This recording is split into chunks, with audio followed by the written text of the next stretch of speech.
迎收看关键时刻，我是张道和。中美贸易战都知道，中国晶片现在被美国狠狠地掐在脖子上面，而现在稀土也要失手了吗？原因是因为川普现在要用一套暗黑兵法。什么叫暗黑兵法？你可以看到，这是川普接受福斯新闻的时候，他首度承认一件事情，他说美国的骇客的确有在攻击一些中国的这些设施，但重点是在后面，他说世界就是这样运作的，这是个肮脏的世界。什么叫做这肮脏的世界？他在说一句话，就说我现在要用阴招。而阴招是什么？你看《华尔街日报》在报道一件事情，针对于中国垄断的稀土，现在包括美国，现在包括欧洲，都大举把中国的稀土人才通通给挖走。挖走之后，包括技术的复制，包括厂房复制，基本上都是一模一样的。而现在，川普表面口中说他跟习近平非常的要好，但其实底下都是阴招，这一点让习近平非常尴尬。他一度以为在这场贸易战当中，他可以用稀土控制世界，他可以用稀土胜券在握，但是没有想到是川普出了阴招，杀了他措手不及。好，我们现在介绍今天的来宾，第一位财经专家黄世聪，大家好；时事评论员张宇轩，大家好；资深媒体人吕国珍，大家好；资深社会记者吕云峰，大家好；最后一位是中间专家林廷辉，大家好。世聪，我们刚刚特别提到稀土跟晶片杀，但现在晶片你狠狠的掐在他的脖子上，中国就快不能呼吸了。稀土这个地方，中国也要失手吗？对，为什么失手？现在川普跟你玩阴的，他已经讲了，肮脏的世界就要用肮脏世界的方法来运作。对，这一套暗黑兵法真的杀到习近平了。没错，目前为止来说话，中美之间呢，他们双方都卡住对方的脖子。这个美国卡住中国的晶片，那中国卡住美国的这个稀土。就目前为止看起来的话，中国你看，他最近几个月呢，就不想出口稀土给你这个美国，逼着美国人必须要站上谈判桌，跟你中国谈一谈嘛。好，就没想到这个被中国用稀土逼的时候呢，这个礼拜的时候，人家这个美国的福斯电视台就访问这个川普。他就说：“你看啊，这个中国都用一些所谓肮脏的手法，什么窃取我们的智慧财产权啊，入侵我们的电信系统啊，还有芬太尼啦，还有新冠病毒等等啦。然后我们怎么跟一个所谓没有行为不端的人谈判啊，并且在经济行为上面信任他们啊，把中国讲得非常的糟糕，对不对？就川普都说好，你不认为我们也会对他们这样做吗？我们会的，我们做了很多事情，这个世界就是这样的。”这个运作的，这是个肮脏的世界、的世界。简单的来说就是什么呢？他直接承认了，你中共按照对付我了，我马按照对付你，就是这么简单。对，我们以前在看这个金庸小说的时候，姑苏慕容不是有一个以彼之道还施彼身吗？对，你按照导我走，我就按照给你走，就这么简单。对，所以很简单。那你过去怎么偷我们的芯片？你怎么偷我们的这个技术啦？然后拐我们的这个什么工程师啦？然后还用怎么整批挖角这样好。你过去这样对我，我现在也这样对你的稀土，所以你现在稀土怎么做，我也就怎么做，偷拐抢，反正就把你的稀土人才跟你的稀土技术偷到我们美国这边。所以我来说嘛，这个世界就如同川普说的，这是个肮脏 dirty 的一个世界啊！现在真的是以其人之道还治其人之身，肮脏的世界。你看到哦，中国什么？他说我要打击美国的痛点。超级武器这种，我不会把这些重稀土都出口出去。是的，5月出口降至0，没有想到什么？现在我回头一看，我的技术也不见了。对，没错。事实上我们就讲嘛，这个日内瓦跟这个伦敦2次的谈判里面，美国都跟他讲，你赶快稀土给我。就中国有没有按照这个协定？没有，中国还是拖来拖去，对，给你卡住。好，那怎么卡呢？你看这个美国这个目前为止来说，包括说什么，这个中国包括说特啦，然后这个低啦，出口都降到0，这个还有锗等等，这些都是什么？这些都是重稀土。那重稀土是用到什么？重稀土用在国防产业啦，用在很多军工产业，我把你卡住，然后那个民生的这个稀土呢，我或许会给你一些，甚至这个稀土的永磁体来说，对美国几乎完全中断的一个状况。那根据中国海关的数据，5月份里面来说，对外出口的这个特跟镝2个东西被列入出口限制的这个重稀土已经降到0了。所以你知道那包括说这样，这个稀土永磁体来说，出口来降。这个跟去年同比来说话，下降75%，然后对美国来说话，下降了90%。对，所以简单来说，我用这个不想给嘛。对，好，那我刚才就讲嘛，川普就不是说这就是个肮脏的世界，那怎么肮脏呢？好，我们先给他讲，那怎么肮脏？当然破解你哈。那中国目前为止来说，它其实呢，在整个全世界的这个主要的这个储量来说的话，是当然占69%，但是它有什么技术，然后价格。还要产能3个这个优势。那尤其是它的稀土专利高达美国的2.5倍嘛。好，那怎么办呢？简单，现在呢我就挖你的人。简单的说，你看中国顶尖的稀土专家年薪在100万人民币，对不对？好，那我们欧洲就用500万美元的现金哦。你别来吧！等一下，一个100万，一个500万是美金哦。对啊，那赵可如果换成是你，你要不要去？所以你就知道去年的时候呢，就有47名工程师集体出走，对，然后还有人带走每吨省电40%左右的核心技术，帮日企2年做成了这个磁铁厂，然后西方的这个节省了10年的研发时间。10年？对，等于说，简单啊，你过去挖我们，比如说我们台积电也很多人被中国挖走啊。对。那现在简单，这个国外厂商用这样的方法把你中国人才挖过来，而且我用更高薪嘛，对不对？对。那尤其是中国最近在讨论的时候，有一个非常重要的人物就是这一位他叫廖春生。好，你看这是什么？这是北京的报道嘛？你看这个外国挖角，那中国稀土高层暴离职潮，权威人物也出走。这不是我们讲的，这是北京的这个报纸说的哈。那这位廖春成是谁呢？因为目前为止他是中国稀土这个原本的副总经理廖春生，他就在前一阵子请辞。那请辞的时候呢，他为什么很重要？第一个，你看廖春生他被称为叫他的老师就是中国稀土之父徐光宪院士，所以他是中国稀土之父的学生，得意门生。对，简单的来说，这有点像什么？有点像我们之前在讲梁孟松。梁孟松呢，他是美国 FinFET 的大师的胡正明的学生。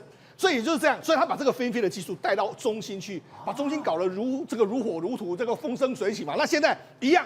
我们一样的，我就说以彼之道还施彼身，就是你也腮乎徐光宪很厉害，对，我就把你的重要土地挖过来。所以这个所谓廖春生呢，听说他就暴离职，那离职到哪里去呢？现在目前为止来说，有非常多的这个传言。好，那这个有的传言是什么？我们必须说这是非网络上的传言。他说某中企副总前脚当递出辞呈，也就可能案子的就是廖春生。对，然后加拿大实验室就出现了他的工作证的照片。哪有这么巧的事情？我辞呈才刚丢，对，结果加拿大的官网上面，对，没错，就有我的照片了。那他研发什么叫无废水的这个萃取技术，然后让稀土省下每一年的约莫1亿的电费，然后外国买家就已经开好的这个价格，然后带走这个生产的团队，然后立刻支付3年的工资的违约金啊。然后目前为止来说，传言就是在加拿大这个生产线呢，跟在中国的生产线，他就说什么完全都是一模一样，连操作的台的痕迹的位置都分毫不差，完全复制过去。对，所以等于是说，你把你的团队跟你的技术带过来，对，反正呢，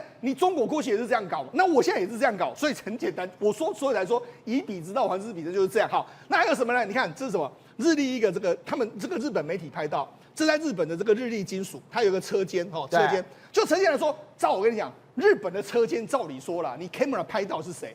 日本人呢就没有，他们拍到居然是有中国人。那中国人在那边拿着这个，他们用这个江苏方言在讨论，就用中国话讨论说，这个磁铁成型的温度怎么这样，然后这个墙上还贴着这个中文的这个操作手册。然后结果人家日本还宣称什么？日本说没有，这是我们自己研发。就问题是，你看它研发成本来说话，还比中国低15块美金左右。可是问题是，你这里面来说，操作人都是讲中国话，对，然后还拿了中文的手册啊，然后人家仔细的这个比对，因为业内人士一看就知道说你这个机台怎么样。他说什么？他的产线的布局仿照赣州某厂 B 区3号车间，连消防栓的位置都没有更动，连消防栓的位置都没改动，对，全部完美复制过来。对，所以这样，这个目前为止来说，欧美的国家就用这种方法，把你的中国的专家一个一个挖角过来的一个情形。像习近平不是很尴尬吗？他以为说，在这场中美贸易战当中，在世界我还有话语权，对，没错，我有稀土嘛，结果你都把我人才都挖光光了。所以你知道，事实上他们中国也意识到这一点哦。所以你知道，事实上从今年开始，你看什么？就是今年的6月开始，然后中国的稀土企业收到一个紧急通知，他什么意思呢？他说所有的技术大咖护照要集中管理，然后出境要审批，就这样。就是说讲这个让我想到什么？这根本跟诈骗园区一样。是，你要先来的时候要把所有的护照都先收着。对，就是说，假设今天你兆和你是有这个技术，你懂得稀土，请你把你的护照拿出来，我们中央统一保管，就是你不能够自己出境。而且你要出境的话，要我们核可，你才能出境。你去哪里，我们都要知道你到哪里去。那甚至他们还有一个审批是什么？就是说某一些所谓的稀土出口到中国以外的地方，说我要追查它到哪里去？这不是就跟美国在追查晶片一模一样吗？对不对？好，那中国开始建立什么人才的这个动态资料库，就工程师接触工艺的时间，然后你的功耗是什么，然后操作日志的什么，还要上传所谓区块链的一个状况。然后呢，他们研发工程师里面来说的话，这个印这个所谓纸啊，要所谓电子浮水印啊，就跟台积电我们里面的一模一样，所以印出来的话有浮水印，所以你通过这个所谓这个房本的时候会哔哔哔，所以你印的任何纸都没有办法。那还有另外一个方法是什么？他们就说，我们呢不能让你全部都知道，说你要稀土在炼制的过程有非常多道工序，对。然后某一个厂呢，他们看，譬如说像有进水啊，然后你要在这个旋转翼里面旋转翼分离啊，然后怎么样很多道工程，对。他就说呢，我们把提炼工程拆成6道独立工序，好，那6道独立工序那什么意思呢？就是说你一套工程里面来说有6道，那我们就把它拆成6个人掌握就对了。所以你一个人都懂15%，所以你看，如果假设你买了3个人，也没办法，你要把全部人都挖走才有办法，还来这一招，所以就增加你挖角难度嘛。那的确你看美国就挖到2位专家，就被他一个精通所谓的这个酸浸的这个技术，但是不懂沉淀，然后另外熟悉萃取就没有经过分离式的装置，等于用这样的方式呢卡住这个美国的这个技术。另外还有什么东西呢？他们的操作员的指纹还有瞳孔资料，正好你知道要公安系统资料，什么意思呢？就是说假设你今天是操作人员，你的这个瞳孔。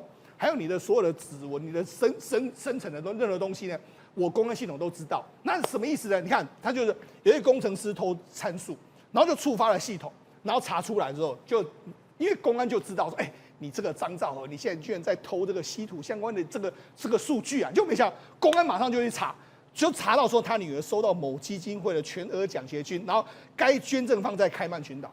所以这等于是第三方过来给你钱了嘛？对，所以就是监控你嘛。就你居然干了这样的事，那我就去查你的女儿，查你的所有人啊，到底有谁给你钱？你看，等于是用这样直接就把你锁定。所以这样一路听下来，习近平他真的怕了。当然啦，我怕到什么？我要各种防范措施都要出来，我才不防范。我身边人才都挖光光了。对，轮流到市场，我就想。这世界上没有硝烟的战争，就是过去这个中国怎么偷美国的半导体，现在就是美国就怎么偷你中国的稀土。好，所以双方都有扯平。好，那除了扯平呢，我们最近不是原本要在巴西办这个所谓金砖的峰会吗？对。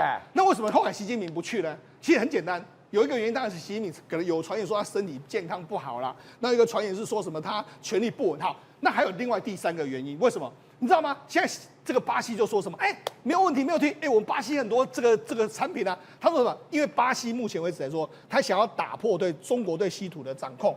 因为什么？因为巴西的储存量名列全世界第3，然后最关键的是该国的稀土是轻重兼具，所以而且以重稀土为主。等一下，我听到之后我吓到，巴西不是中国的好朋友吗？对啊，金砖峰会不是要一起创起来要打美国吗？结果你巴西第一个跑。赵和，我问你，发财事情有谁不要？当然都要啊，对不对？美国现在急缺稀土了，如果我能够巴西也变成这个稀土的国家的时候，我也可以跟美国叫板啊，我也可以跟全世界叫板。中国拿着稀土跟美国叫板，说我巴西可以拿着稀土跟美国叫板，当然可以啊。所以这鲁拉发现到说，我原来巴西也可以变成是一个全世界重要的核心国家。所以呢，为什么习近平不去出席？就有人就说，因为巴西马上就说，你美国缺稀土，来选我。他似乎想要加入所谓的美国这一边，而且他现在缺技术，所以美国给他技术，美国跟欧洲不是偷了很多技术吗？对，我只要给巴西一要变成是世界的稀土的大国的时候，中国地位就弱了。那当然对巴西来讲，他何乐不为？所以这样国际现实都是这样，大家都玩阴的嘛，对，好。我们刚刚特别提到现在川普用了暗黑兵法，你卡我的这个稀土，我就用同样方法把你反制回去。而最懂暗黑兵法是谁？就习近平啊！为什么？低价倾销的这个策略，全世界都快气炸了。重点是什么？你现在把这个行动电源变成全世界的移动炸弹了。对，中国低价倾销到连道德跟良心没有，现在是到低价到输出灾难。最近中国各大机场你知道发生什么事吗？检查行动电源跟检查炸弹一样，只要看到2个品牌的，叫罗马式跟安克的品牌，你就像看到炸弹一样在严防而且很多大学、很多机构现在都不敢用这2个品牌的电池，而且整个回收200多万颗要回收回去。你知道为什么这样吗？为什么？因为杀价杀到连良心都没了，输出灾难。这是今年农历年除夕那一天，韩国的釜山航空一堆人本来新年要度假，要从釜山要飞到香港，结果当天晚上10点26分的时候发生说机尾好像行李架有东西失火了。只滑了8分钟哦，幸好在滑行，滑8分钟，消防队的到的时候已经烧成这样。你说烧成这样也太夸张了。对，还在滑行的阶段，本来要飞去香港，幸好他还在滑行，然后赶快通知消防队，但是8分钟内就烧成这样，到1个小时之后，整架飞机烧成这样，全部烧没了。就只好整架飞机报废掉。幸好，因为那时候刚好还没飞上去，已经在机尾看到说行李架上面可能有东西烧起来，所以这170个人赶快跑掉。哦，不幸中的大幸啊！结果现在到2月28到3月14的时候开始检查，现在有可能是充电池、行动电源发生大火。如果你说这是单一起事件，那可能是一个电池有瑕疵吗？结果还不是这样，3月20号又是同样的，地点很有趣哦，又是香港，是从杭州要飞到香港，这一班是釜山要飞去香港，结果在起飞的途中发现飞机的行李架内竟然开始在冒烟，行李架在冒烟，烧起来，然后全部人都在那边救，赶快救。然后飞机赶快降到福州的长鹤机场，等于你杭州飞到一半，赶快降下来。幸好还能够降下来哦，因为这是国内线。如果你从釜山飞到香港的路中是在海上，你还很难降哦。对，幸好降下来，行李架舱已经烧成这样。但我们中国大陆叫尿袋了哦，其实就是行动电源。这是3月20号，你看一起又一起。接下来5月31号，又一架南方航空一样，差不多距离，又从杭州飞到深圳的班机，结果又发生了15分钟内，又发生了整个行动电源又开始冒烟烧起来，整个机舱里面都是烟。对，赶紧又飞回杭州，幸好飞上去又赶紧回来，又都是行动电源。为什么要查这2个？为什么要查行动电源？现在如临大敌，才发现低价竞争到人心都黑的，原来是这些用了这2个安可跟罗马士用了安普瑞斯的电池芯。把那个送检材料合格的材料，你送检完之后，真正生产了，换的是你自己私下换的。简单讲叫狸猫换太子，偷工减料。你本来报的是检查没问题，结果你竟然换可能不合格或私下换。现在查到这里是你用不同的材料，而且这隔膜可能品质有问题。所以我们刚刚看到所有火灾在机上火灾这些画面。这一些所有的行动电源都是用这一家的这个所谓的隔膜材料，对，结果它这个黑心厂商很确定的是这2架飞机有用到罗马式的电池，又从罗马式的电池往上查的时候才发现安普瑞斯的材料电池芯有问题，因为他把人家偷换隔膜的材料，竟然偷换材料，低价竞争到这样，结果你知道安普瑞斯有多大吗？现在往下查的时候，查到中国大陆自己都吓死了，3架飞机的事情，烧了3架飞机，中国大陆查下才发现。它是世界第1大的供应链，中国第1大的消费型电子，它是世界第1大的。对，消费型，然后我讲了消费型，就行动电源软包的第1大供应商，在无锡，它本来是美国公司，那现在是变成自己中国独立分割。对，结果它供应的电池芯是全世界第1大，占世界1/4的产能。接下来又再去查的时候，大家就去猜，才发现。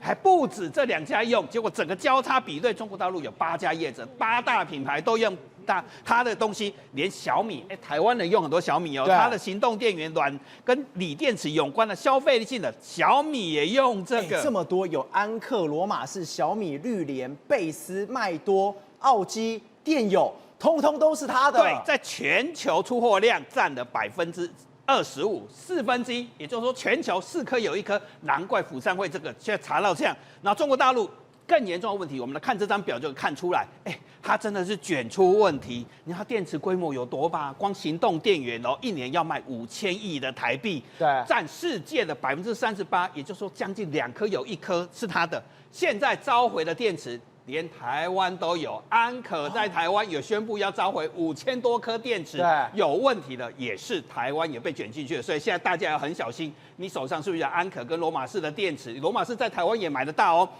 结果他们自己人也很清楚的讲说，行动电源最大盲点是什么？问题在哪里？就是因为追求极致的低价杀价杀过头，但是人家锂电池非常的危险，锂电池一烧，大家都知道电动车烧起来不得了。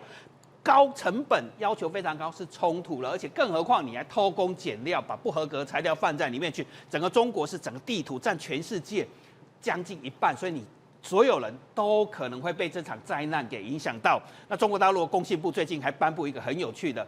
你以为这是杀价的问题吗？其实不是，这是人心有问题。结果工信部人心有问题，是人心有问题，杀到变成是暗黑战法嘛？暗黑战法到杀价，杀到全世界没有办法生存。结果工信部进来，他也知道有问题哦，他就针对电动车的电池哦，现在连电动车的电池也要很小心。对，本来有一个测试是5分钟内，如果可能会发生问题，5分钟内要发出警报来警告说电池可能要烧起来。对，结果他竟然规定个党要求电池不可以爆炸。不会伤害到别人，哇，这个就伟大的政策了，这也太难了吧？可以要求到说电池不准爆炸，不会失火，所以他们戏称这个标准叫什么？党可以要求任何事情，党可以要求电池不会爆炸，不会失火。那这个非常难，可是问题并不是材料问，不是规格问题跟设备问题啊，是有人黑心嘛，用暗黑战法把材料换掉了嘛，所以他们暗黑战法到什么地步？完全没有在顾全世界的生存。中国现在不是低价而已，而是低价输出很多很可怕的黑心跟灾难。宇轩，我们刚刚特别讲到，现在中国什么黑心太多，连行动电源都给我搞这一招。而现在什么完完全全不单单只是黑心哦，这根本是中国的经济政策完全的大失败。为什么叫大失败？你看到这一段话，这是当时习近平2年前哦，到了广东的荔枝种植园去参访，他说什么？一颗小小的荔枝，成就一个产业，富裕一方百姓，做好土特产，这个博侨村的生活会越来越红火。结果讲完没到2年哦，今年荔枝盛产了，盛产到这样都没有人要了。照最近有部片叫《长安的荔枝》非常火，在形容说啊，千里跋涉啊，不惜就是为了让杨贵妃吃上一口荔枝。但现在中国这个故事啊，叫做竞品的荔枝，为什么呢？因为过去是杨贵妃一句话，大家人仰马翻，现在是习近平一句话搞垮整个荔枝产业。一句话搞垮。对，习近平那时候就是视察嘛，说啊，广东有非常好的土特产。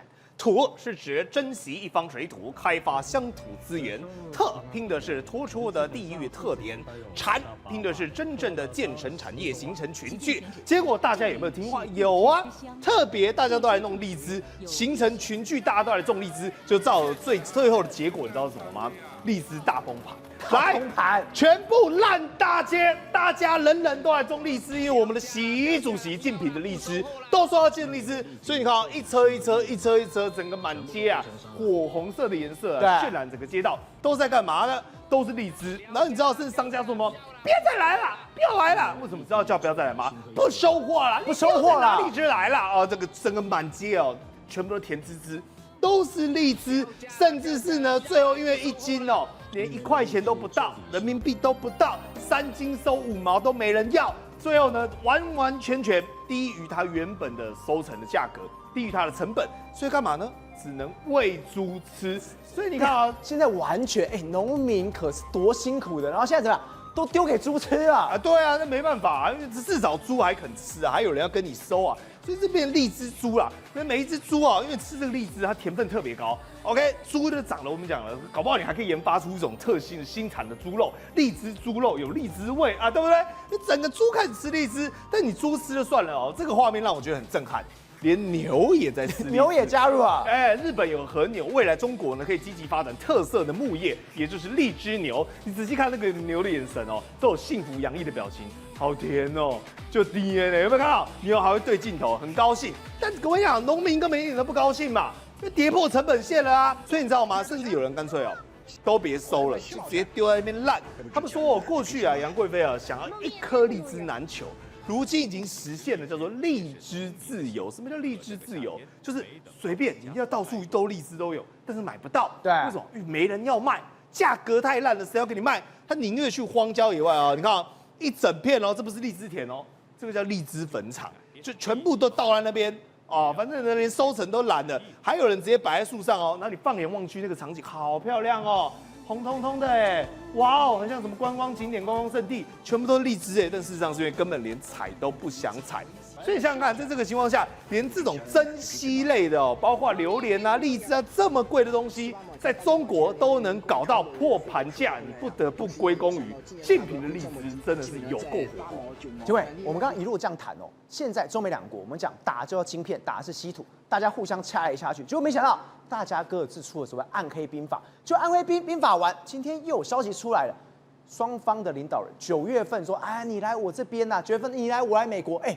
这两个双子座是这样虚实，是不是？这也是暗黑兵法，这也是暗黑兵法。对，你知道为什么？因为是不可能发生的事情嘛，是有人在放话嘛，所以是假的，是假的啊！私底下有人在放话，为什么呢？我们再跟各位讲哦，如果说今天川普要到中国去访问，川普心里一定在想说：好小子，你至少你先来吧，对，你先来朝贡我吧。那我今天邀请我说我再去吧，不是讲一通电话，然后我就随便的过去，你当我是谁啊？对不对？然后这习近平也想说，哎，不对啊，你如果穿谎，你如果说真的想来的话，你至少什么？至少先过来这里，我再去美国访问嘛。两个人其实说真的，两个都不相让，你知道吗？不相让的。两个心里来讲的话，就认为说一个是皇帝嘛，一个穿谎，一个是习帝，不是吗？对。两个认为说是对等的啊。所以今天来讲啊，如果今天川普，你看跟上一次2017年是一样的意思。2017年的时候，4月习近平就先到他的海湖庄园去，对。然后川普在当年的年底才到中国，所以这个才是符合所谓的外交礼仪。但问题是说，你要安排什么？要安排川普到中国大陆访问的时候，谁要先跑？你想想看，谁要先跑？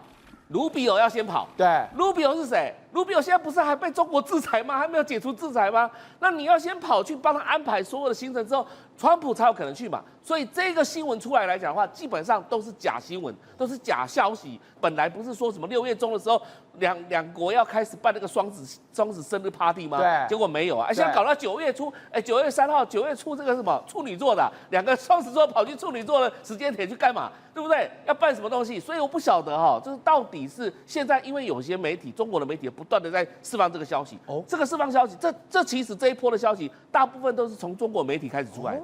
所以这个中国来讲的话，似乎感觉啦，我的感觉好像说他们又想要什么？想要川普来访问，然后但是又摆不下面子。对。哦，那到底是怎么样？啊，你习近平要去，哎，看起来好像也没有说习近平要先叫美国去访问啊，再去邀请川普过来啊。所以今天来讲的话，都在探消息，在探对方的口风。毕竟来讲的话，伊朗这样子被打下去之后，中国整个串开来之后，现在讲说，哎，跟川普可不可以见个面？但问题是又摆不下他的面子。所以今天来讲的话，这个消息都在测风向。宏观取材，厘清真相，犀利精准，深入剖析，时刻掌握关键新闻时事，不漏接。老时段，新气象，我是钟浩和，关键时刻2.0，全新出击。